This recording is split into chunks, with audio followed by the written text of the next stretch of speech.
Hello दोस्तों, मैं हूँ पांडे सर के प्लेटफॉर्म से कपिश पांडे। आप सबके लिए ये जो पीजीटी इकोनॉमिक्स अभी 16 दिसंबर को जो एग्ज़ाम हुआ था उससे सिलेक्टेड ये मैं क्वेश्चन लेकर आया हूँ इकोनॉमिक्स के। और बड़ा ही क्वेश्चन इसका आंसर थोड़ा सा बहुत जो दे रखे हैं मल्टीपल चॉइस क्वेश्चन में। तो दे रखा है, देखो, which of the following state has total fertility rate above as about 2 पर NFHS 5। NFHS का मतलब है नेशनल फैमिली हेल्थ सर्वे, जो ये 5 में हुआ था। तो वो बता रहा है कि कौन 2% से कौन से स्टेट में ये मतलब ऊपर है इससे। तो दोस्तों इसका आंसर विल भी क्या होगा दोस्तों, इसका उत्तर प्रदेश होगा, सेकंड ऑप्शन होगा। ठीक है, क्योंकि आपका उत्तर प्रदेश, बिहार और मेघालय, झारखंड और मणिपुर, ये पांचों स्टेट 2% की प्रजनन दर से ऊपर है। ठीक है दोस्तों, अगले क्वेश्चन की तरफ। अगला क्वेश्चन है दोस्तों हमारा, कह रहा है arrange the following state in decreasing order as पर official estimates of poverty head count ratio of 2011 and 2012। तो गरीबी के कुल कुल गणना अनुपात जो करना है उसका आकलन अनुसार हमें घटते क्रम में बताना है। तो दोस्तों ये घटते क्रम में इसका आंसर रहेगा कि पहले हमारा घटते क्रम में यानी कि पहले बिहार आएगा, फिर आपका ये झारखंड आएगा, फिर आपका छत्तीसगढ़ आएगा, फिर आपका उड़ीसा आएगा। तो इसका ऑप्शन मिल भी क्या हो जाएगा दोस्तों, थर्ड। ठीक है, अगला क्वेश्चन है आपका 53, कह रहा है GDP at constant prices is lower than GDP at current prices during a period of, यानी कि जो अगर जीडीपी हमारी कांस्टेंट प्राइस में अगर होती है लोअर देन जीडीपी से एट करंट प्राइस से, तो उसको हम क्या बोलते हैं दोस्तों, इन्फ्लेशन। क्या बोलते हैं उसे हम, इन्फ्लेशन, यानी कि फोर्थ ऑप्शन है। अगले क्वेश्चन की तरफ चलते हैं हम। कह रहा है जो हमें असर्शन और रीजन दे रखा है, transfer transfer payment are not to be included in the national income. बिल्कुल सही बात है कि ट्रांसफर पेमेंट को हम transfer payment are not include यानी कि नेशनल इनकम में ऐड नहीं करते। एस्टिमेशन जो है इसका यही कहना चाह रहा है ना कि राष्ट्रीय आय के आकलन में ट्रांसफर हस्तांतरण भुगतान को शामिल नहीं किया जाता। और फिर क्या याद रखा हमें, और transfer payment are not earning of the factor service. सही है, तो दोस्तों ये दोनों ही सही हैं। और आर क्या है इसकी, आर मतलब करेक्ट एक्सप्लेनेशन भी कर रहा है इसका ए का। तो ऑप्शन विल भी क्या होगा दोस्तों इसमें, आपका फर्स्ट ऑप्शन आएगा। ठीक है, अगले क्वेश्चन की तरफ चलते हैं हम। Function of SEBI does not include, यानी कि सेबी का कार्यों में जो शामिल नहीं किया जाता। तो कह रहा है प्रतिभूति बाजार के विकास को बढ़ावा देना, प्रतिभूति बाजार को नियंत्रित करना, विदेशी मुद्रा बाजार को नियंत्रित करना, प्रतिभूति बाजार के निवेशकों के हितों को सुरक्षित करना। तो इसका ऑप्शन बिल भी क्या होगा दोस्तों, इसमें ये दे रखा है कि जो इंक्लूडेड नहीं है। तो कह रहा है promoting the development of the security markets, regulating the security market, regulating the foreign exchange market, protecting the interest of investor in security market। तो इसका ऑप्शन वो होगा दोस्तों जो सीबी में इंक्लूड नहीं है। पहला ऑप्शन आएगा इसका जो इंक्लूड नहीं है, बाकी ये तीनों इंक्लूड होते हैं। अगले क्वेश्चन की तरफ चलते हैं हम। क्या रखा है, विच of the following statistical measures is not affected by the extremely large और स्मॉल वैल्यू, यानी कि इसमें से सांख्यिकी माप के बहुत बड़ी बहुत छोटी वैल संख्याओं का प्रभावित नहीं करता। तो दोस्तों इसमें ऑप्शन विल भी क्या होगा दोस्तों, इसका थर्ड ऑप्शन आएगा, यानी कि सी, ओनली सी आएगा, जो मतलब मीडियन, जो उसको इफेक्टेड नहीं करता। ठीक है, अगला 57 हमारा क्वेश्चन है। कह रहा है if the distribution of negatively skew then, यानी यदि वितरण ऋणात्मक के साथ एक पक्षीय तब हो तो क्या होता है। इसमें क्या होता है दोस्तों कि जो हमारा मोड है, मोड ग्रेटर देन होगा मीडियन से और मीडियन ग्रेटर देन होगा मीन से। तो इसका ऑप्शन विल भी क्या होगा दोस्तों, फर्स्ट। समझ पाए? अगले क्वेश्चन की तरफ चलते हैं हम। इसमें क्या रहा है, the correct formula of calculate corporation coefficient of correlation in case of ungrouped data. तो यानी कि गैर समूह जो कॉर्परेशन है उसके संबंध में गुणन को मापने की सही फॉर्मूला कौन सा है। तो इसमें हमें बताना है, इसका आप जानते होंगे, इसका डायरेक्ट पहला ही आंसर है जो हमारे पास गिवन है, या पहला ये, या तो आपका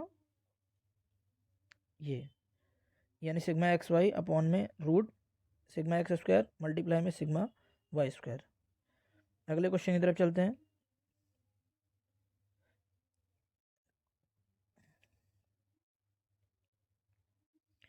क्या रखा है दोस्तों कि if the value of mean, जो मीन दे रखा है, एंड मीडियन, मीन की वैल्यू 15 है, मीडियन की वैल्यू 25 है, what will be the value of mode.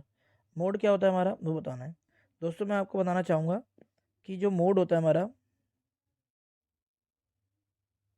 जो मोड होता है, मोड बराबर हमारा क्या होता है, मोड इजकल टू हमारा क्या था, थ्री मीडियन माइनस में 2 इंटू मीडियन।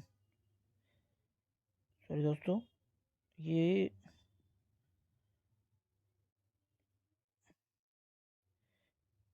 2 इंटू मीडियन, यानी 3 मीडियन माइनस में 2 इंटू मीन। तो इसमें ये क्या रखा है दोस्तों, हमारा क्या दे रखा है, मीन दे रखा है 15 और मीडियन दे रखा है 25। थ्री की जो 3m है, m की जगह हम 25 रखेंगे, 25 को 3 से मल्टीप्लाई करेंगे तो कितना होगा 75, और मीन की वैल्यू 15 है, 2 को 15 से यानी 15 से मल्टीप्लाई करेंगे तो क्या आएगा हमारा 30। तो 75 में से 30 जाएगा तो कितना आएगा आंसर 45। तो बहुलक यानी कि मोड कितना आया हमारा, फाइनल आंसर ये हमारा सेकंड ऑप्शन।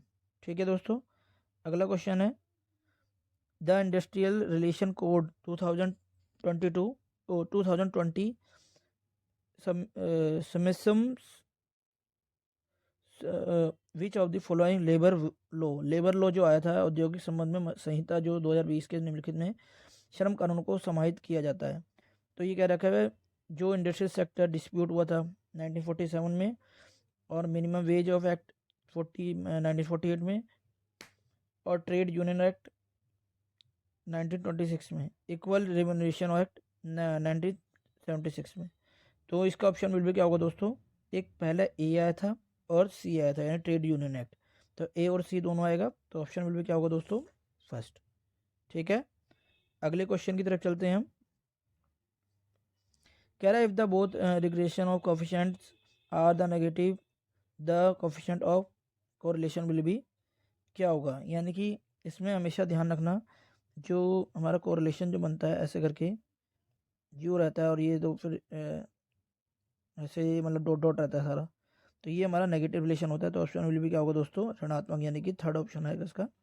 ठीक है, अगले क्वेश्चन की तरफ चलते हैं। फीचर आइडल इंडेक्स इज, यानी फीचर आइडल जो इंडेक्स है वो किससे रिलेटेड है, फीचर आदर्श सूचकांक जो है वो हमारा इसमें दे रखा है कि लास्पियर या लास्पियर ज्यामिति मध्य एवं पाश्य का सूचकांक है। तो यानी कि geometric mean of Laspeyres and the Paasche index से रिलेटेड है, तो इसका सेकंड ऑप्शन आएगा। अगले क्वेश्चन की तरफ चलते हैं। An index number is the considered good when it's satisfies. तो सेटिस्फाइज मतलब ये है, एक सूचकांक को सही समझा या माना जाता है जब वह डैश को संतुष्ट करता है। तो इसका क्या मतलब आएगा दोस्तों, कि या तो both both time reversal and factor reverse को टेस्ट को सेटिस्फेक्शन करे, तो इसका फर्स्ट ऑप्शन आएगा, यानी कि समय विपरण एवं साधन विपरण परीक्षण दोनों को संतुष्ट करे तब वो सही माना जाएगा। अगला क्वेश्चन है, कह रहा है एज पर budget 2023 and 24 each rupee the government of India spend the highest portion of spend, यानी कि सबसे ज़्यादा बजट जो बना है यानी 23 और 24 का भारत सरकार का जो किए गए खर्च, अधिकतम खर्च है किस पे किया जाएगा दोस्तों, वो हमारा डिफेंस सेक्टर पे खर्च किया जाएगा, नहीं रक्षा के क्षेत्र में। ठीक है, अगला जो हमारा क्वेश्चन है 65 का, क्या रखा है, according to budget 2000 2023 and 24 fiscal deficit target of goal for year 2023 and 24 is, यानी कि बजट 2023-24 के अनुसार 23-24 में के लिए भारत सरकार को राजकोषीय घाटे का लक्ष्य कितना रखा जाएगा।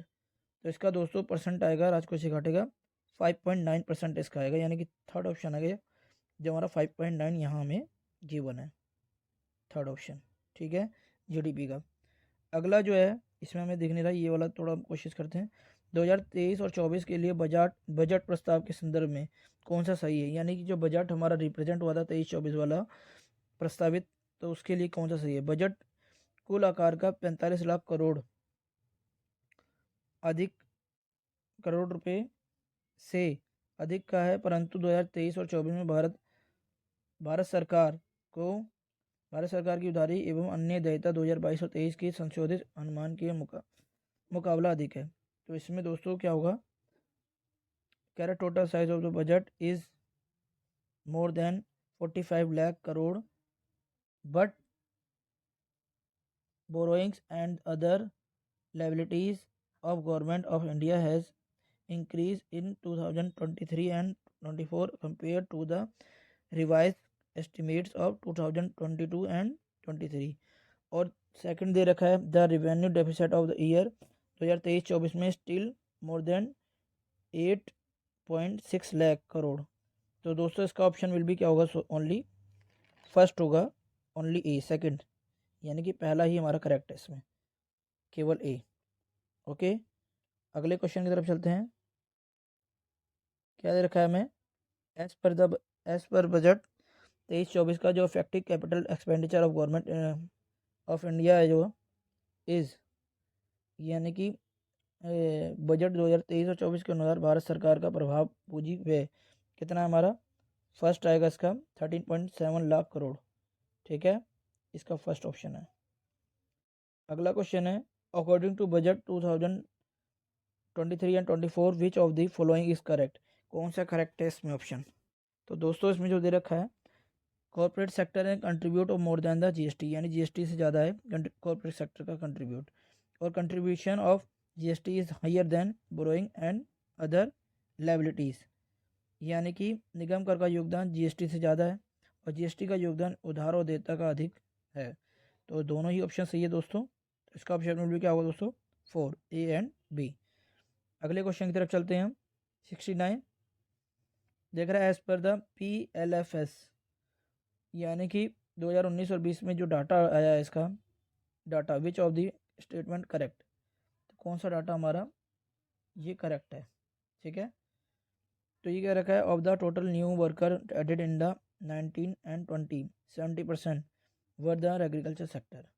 ठीक है, और manufacturing sector added only 2.141% of new worker in the 19 and 20। तो दोस्तों इसमें ये क्या रखा है, ना तो पहला सही है और ना तो दूसरा सही है। ये 70 बंदे रखा है, इसकी जगह पे 72 है। तो आप देख लेना अपने हिसाब से, बाकी मेरे हिसाब से ये पहला ऑप्शन आएगा। इसका मैं हिंदी में बता दे रहा हूँ कि इस आंकड़ों के अनुसार कौन सा सही है। 2019-20 में सम्मिलित किए गए श्रमिक की संख्या 71% कृषि क्षेत्र में समाहित हुए थे, लेकिन ये 72% हुए हैं और ये डाटा भी एक्यूरेट नहीं है इसका। ठीक है, तो अगले क्वेश्चन की तरफ चलते हैं। Which of the following is या are correct, stock are measured at the particular point of time where flow are measured over a period of time, यानी स्टॉक को समय के एक निश्चित बिंदु पर मापा जा सकता है जबकि प्रभाव को एक समय अवधि पर मापा जाता है। ठीक है, however A change in stock in measured over a specific period of time, जबकि स्टॉक में परिवर्तन को एक विशेष समय अवधि पर मापा जाता है। तो दोस्तों इसके जो ऑप्शन है ओनली क्या होता है, इसका बी ऑप्शन आएगा ओनली, यानी कि ओनली थर्ड। ठीक है, बी एक सा एक्यूरेट ठीक है। अगला क्वेश्चन है हमारा, इसमें भी हमें बताना है कि नोट यानी कि करेक्ट जो नहीं है। केस दो फैक्टर दे रखे हैं। The aggregate consumption by the house hold of the economy is less than the aggregate expenditure on the goods and services produce by the firm in the economy, यानी कि एक अर्थव्यवस्था में गृह क्षेत्र द्वारा समग्र उपभोग उसी अर्थव्यवस्था में फर्म द्वारा उत्पादित वस्तुओं एवं सेवाओं पर किया गया समग्र खर्च से कम होता है। ठीक है। और दूसरा कह रहा है the factor income is always equal to the aggregate consumption expenditure. साधन आय हमेशा समग्र यानी कि एग्रीगेट कंजप्शन खर्च से समान होता है। तो ये दोस्तों ओनली इसका बी पार्ट सही है, जो थर्ड ऑप्शन है इसका। ठीक है, समझ पाए। अगले क्वेश्चन की तरफ चलते हैं। ये आ गया आपका NFHS यानी कि नेशनल फैमिली हेल्थ सर्वे 2019 और 2021 में जो हुआ है, इसका करेक्ट कौन सा है हमारा। तो इसमें क्या रखा है, ये दर्शाता है कि भारत में शिशु पोषण के सभी सूचकांक पूरे भारत के स्तर पर बेहतर हुए हैं। और दूसरा दे रखा है 15 से 49 आयु वर्ग की गर्भवती महिलाओं को का अनुपात जिसमें खून की कमी रही है, ये 15-16 की तुलना में बढ़ गया है। ठीक है, तो इसका जो ऑप्शन है दोस्तों हमारी तरफ से दोनों ही सही हैं, यानी कि बोथ आर। ठीक है, अगला क्वेश्चन है, कह रहा है स्थिति आकलन सर्वे यानी कि सिचुएशन असेसमेंट सर्वे रिपोर्ट 2021 के अनुसार कृषक गृहस्थों के औसत मासिक आय में फसल उत्पादन से प्राप्त शुद्ध प्राप्ति का योगदान है। तो दोस्तों इसमें दे रखा है कि यानी what is the share of net receipt from the crop production in average monthly income of agriculture house hold. तो इसका जो करेक्ट जो आंसर है इसका 37% है, यानी कि फोर्थ ऑप्शन है इसका। ठीक है, अगले क्वेश्चन की तरफ चलते हैं हम दोस्तों। अब अगले क्वेश्चन की तरफ चलते हैं हम, जैसे कि दे रखा है हमारा, कह रहा है विच of the following current regarding निपुण भारत मिशन। तो दोस्तों ये एक मिशन था हमारा, जो इसके मिशन के अकॉर्डिंग क्या क्या आया था। इस मिशन की शुरुआत 5 जुलाई 2021 को मतलब ये लॉन्च हुआ था। National mission was launch. अब ये क्या है, the mission target of foundational literacy numeracy starting from Bal Vatika up to age group of 9 year. इस मिशन का लक्ष्य बाल वाटिका से 9 वर्ष अपने आयु तक आधारभूत साक्षरता और अंकगणित विकसित करना है।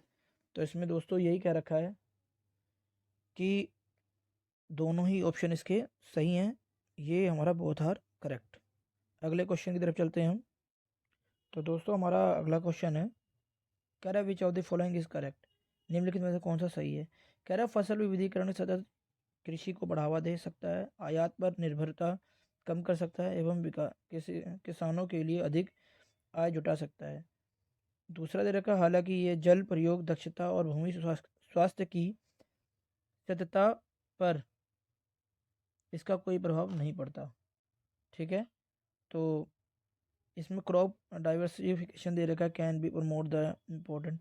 तो इसमें दोस्तों ओनली फर्स्ट ऑप्शन आएगा इसका, जो सेकंड ऑप्शन है इसका।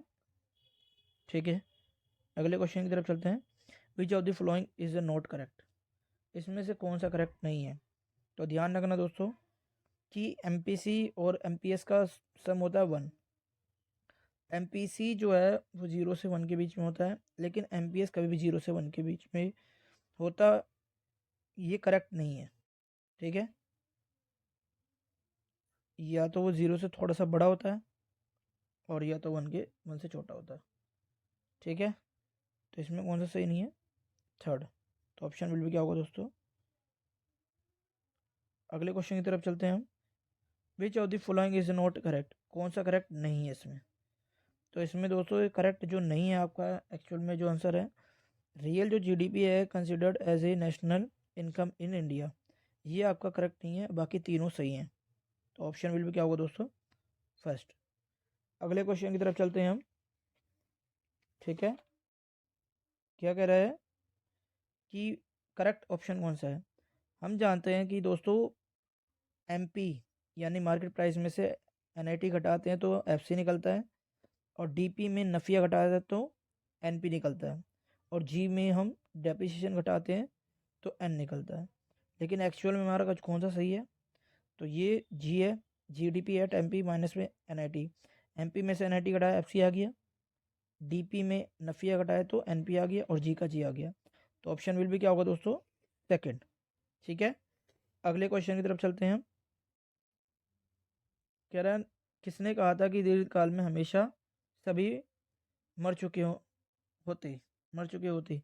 तो दोस्तों ये कीन्स ने कहा था 1923 में। कब कहा था ये, 1923 में, जीएम कीन्स। सेकंड ऑप्शन है इसका। अगला क्वेश्चन है, चलते हैं। अगला क्वेश्चन दोस्तों थोड़ा सा सोचने वाला है। कह रहा है जो मैचिंग करनी है इसमें, कैश ट्रांसफ़र कहाँ किस में होता है, और फूड सिक्योरिटी किस में होती है, स्किल डेवलपमेंट को होता है, एमएसएमई जो होता है। दोस्तों जो हमारा एमएस कैश ट्रांसफ़र किस में होता है दोस्तों, पीएम किसान में होता है। फूड सिक्योरिटी को किस में होता है, one nation and one ration card. Skill development किस में होता है, डीडीयू जी के वाई और गारंटी का किसान योजना। और ये एमएसएमई ये होता है क्रेडिट गारंटी स्कीम। तो इसका ऑप्शन विल भी क्या होगा दोस्तों, थर्ड, यानी फर्स्ट आएगा। खाद्य नगद भुगतान क्या है हमारा, पीएम किसान। और खाद्य सुरक्षा हमारा क्या है, एक राष्ट्र एक राशन कार्ड। और स्किल विकास क्या है हमारा, डीडीयू जीकेवाई। और एमएसएमई क्या है, क्रेडिट गारंटी स्कीम। ठीक है, तो समझ पाए, इसका फर्स्ट ऑप्शन आएगा। अगले क्वेश्चन की तरफ चलते हैं हम। कह रहा है according to Keynes investment demand depend upon, यानी कि कीन्स के अनुसार निवेश मांग निर्भर करता है, किस पे निर्भर करता है, लेवल ऑफ इनकम पर, मार्जिनल एफिशिएंसी ऑफ कैपिटल, और देगा रेट ऑफ इंटरेस्ट। तो दोस्तों इसमें जो दे रखा है हमारा, कि जो कीन्स के अनुसार करता है वो रेट ऑफ इंटरेस्ट करता है ओनली। और तो इसका सी, एक मिनट। तो दोस्तों इसमें क्या है कि जो रेट ऑफ इंटरेस्ट है और marginal efficiency of A capital, यानी पूंजी की सीमांत दक्षता पर और ब्याज दर पर, ये दोनों ही ऑप्शन होंगे बी और सी। तो ऑप्शन विल भी क्या होगा दोस्तों, इसका थर्ड। इसका दोस्तों ऑप्शन विल भी क्या होगा दोस्तों, थर्ड। ठीक है, बी और सी। अगले क्वेश्चन की तरफ चलते हैं हम। कह रहे विच of the following is a not assumption of classical theory of output and employment. तो इसमें हमें बताना है कि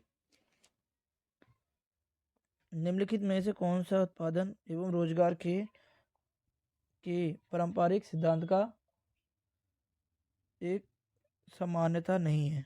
तो इसमें कौन सा नहीं है, तो इसमें हमें बताना है कि उत्पादन का एवं रोजगार के पारंपरिक सिद्धांत का एक मान्यता नहीं है। तो मुद्रा की मात्रा दिया जाना, पूर्ण रोजगार का होना, श्रम की एक रूपता होना, मजदूरी कीमतें स्थिर होना। तो उसमें जो ऑप्शन होगा कि पूर्ण रोजगार का होना, ये हमारे लिए बहुत दिक्कत है, जो एग्जेप्शन है इसका नहीं हो सकता। Existence of full employment, second option आएगा इसका। ठीक है, अगले क्वेश्चन की तरफ चलते हैं। Which of the following is a not include in the traditional function of RBI, यानी आरबीआई का ट्रेडिशनल फंक्शन जो नहीं है वो हमें बताना है इसके अंदर। कि समय बिल का सौदा करना, या क्लियरिंग हाउस के रूप में का कार्य होना, मुद्रा का हस्तांतरण करना, मुद्रा लोन देना, यानी lending of money, transfer of currency to act as clearing house, to deal in time bill.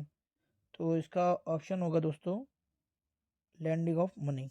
समझ पाए। अगला जो हमारा है, अगला यानी कि फोर्थ ऑप्शन होगा, ध्यान रखना इसका। बस मैं कट कर दे रहा हूँ इसको। ठीक है, अगला जो होगा हमारा, यदि विदेशों से प्राप्त साधन आए और विदेशों को दिए गए भुगतान के अधिक अधिक हो तो इस अर्थव्यवस्था में क्या होगा, तो इसका जीडीपी कम होगी और जीएनपी ज़्यादा होगा। ठीक है, यानी कि GDP less than compare to GNP. तो ऑप्शन विल भी क्या होगा दोस्तों, उसका थर्ड होगा। समझ पाए? अगले क्वेश्चन की तरफ चलते हैं हम। क्या रखा है, assumption of Keynesian theory of multiplier are.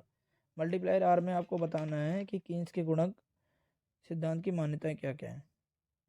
तो निवेश में कोई परिवर्तन नहीं होता, उपभोग की सीमांत प्रवृत्ति स्थिर है, या उपभोग वर्तमान समय का फलन है। तो दोस्तों ये ओनली इसका पार्ट जो है ए और बी होगा, सेकंड ऑप्शन आएगा, सी ऑप्शन नहीं है इसका, यानी सी जो दे रखा वो नहीं है। अगला जो क्वेश्चन हमारा, गुणक एवं त्वरक के संयुक्त प्रभाव को किस नाम से में जाना जाता है। तो गुणक एवं तर जो त्वरक के संयुक्त प्रभाव को किस नाम से जाना जाता है वो हमें बताना है, यानी the combined effect of multiplier and the accelerator is known as, तो उसको हम जानते हैं लिवरेज इफेक्ट, यानी कि उत्तोलन प्रभाव के नाम से। ठीक है, अगला जो क्वेश्चन है हमारा, choose the correct method of estimating GDP. GDP हम काउंट करने के लिए एक इनकम मेथड का जानते हैं, वैल्यू एडेड मेथड जानते हैं और एक्सपेंडिचर मेथड जानते हैं। तीनों ही मेथड हमारे होते हैं, रेवेन्यू मेथड हमारा नहीं होता, यानी बी पार्ट नहीं है इसमें, बाकी सारे होते हैं ए सी डी। तो ये हमारा फोर्थ पार्ट है जो हमारा करेक्ट आंसर है। ठीक है, यानी कि जीडीपी मापने की विधि आय विधि, मूल्य वृद्धि विधि, व्यय विधि, इन तीनों विधि से हम नापते हैं। ठीक है, अगले क्वेश्चन की तरफ चलते हैं हम। कह रहे choose the correct option, the demand for money under speculating motive is a decreasing function of the rate of interest in A situation of liquidity trap monetary policy become ineffective. तो इनमें बताना है कि कौन सा करेक्ट सही है। तो दोस्तों सट्टा उद्देश्य से मुद्रा की बाजार मांग की दर घटता है, फलन तरलता ताल की अवस्था में मौद्रिक नीति निष्प्रभावी हो जाती है। तो इसका जो ऑप्शन है दोस्तों, ओनली जो सिचुएशन लिक्विडिटी ट्रैप है मॉनेटरी पॉलिसी में बिकम द इनइफेक्टिव होती है। तो इसका बी ऑप्शन ओनली सही आएगा, बी, यानी कि only B correct, third option. अगला क्वेश्चन है हमारा, time period of fourth 5 year plan. ये तो आप जानते होंगे कि पंचवर्षीय योजना हमारी पंचवर्षीय योजना चौथी जो आई थी वो कब आई थी, 1 अप्रैल 1969 से 31 मार्च 1974 तक, यानी कि इसका थर्ड ऑप्शन आएगा।